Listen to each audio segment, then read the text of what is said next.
En 2013, chaque jour, plus de 400 personnes mouraient de la rougeole.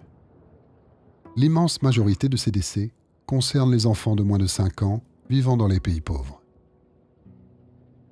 Les systèmes de soins y sont peu développés, pas assez d'hôpitaux, trop éloignés, mal équipés. En 2013, la République démocratique du Congo, le Nigeria et la Chine sont les 3 pays les plus touchés par la maladie.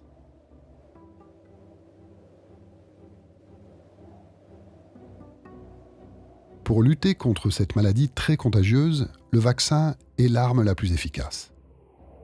Toujours en 2013, 84% des enfants dans le monde ont été vaccinés.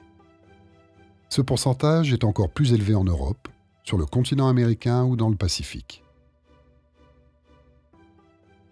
En Afrique et en Asie du Sud-Est, par contre, moins de 80% des enfants sont immunisés contre la rougeole.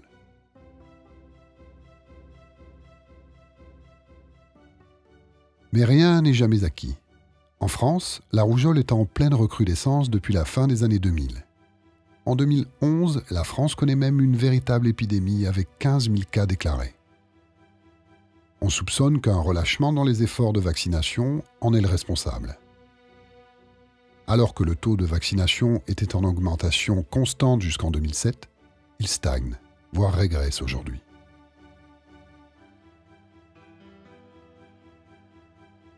Toutefois, depuis les années 2000, les campagnes de vaccination dans le monde se sont intensifiées, notamment à travers le Plan d'action mondial pour les vaccins de l'Organisation mondiale de la santé. Ce plan a pour ambition d'augmenter la couverture vaccinale des pays touchés par la rougeole. En 13 ans, le nombre de décès dans le monde a chuté de 75%. Mais si les progrès dans le monde sont nets, la couverture a stagné dans certains pays d'Afrique où depuis 2009, on assiste à de véritables flambées épidémiques. La guerre favorise la maladie. Lors d'un conflit, les campagnes de vaccination cessent. Les systèmes de santé s'effondrent, les populations civiles fuient les combats. Cocktail idéal pour déclencher des épidémies de toutes sortes. En 2011, en Syrie, où la rougeole était presque éliminée, la guerre civile a provoqué en moins de 2 ans une épidémie de 7000 malades.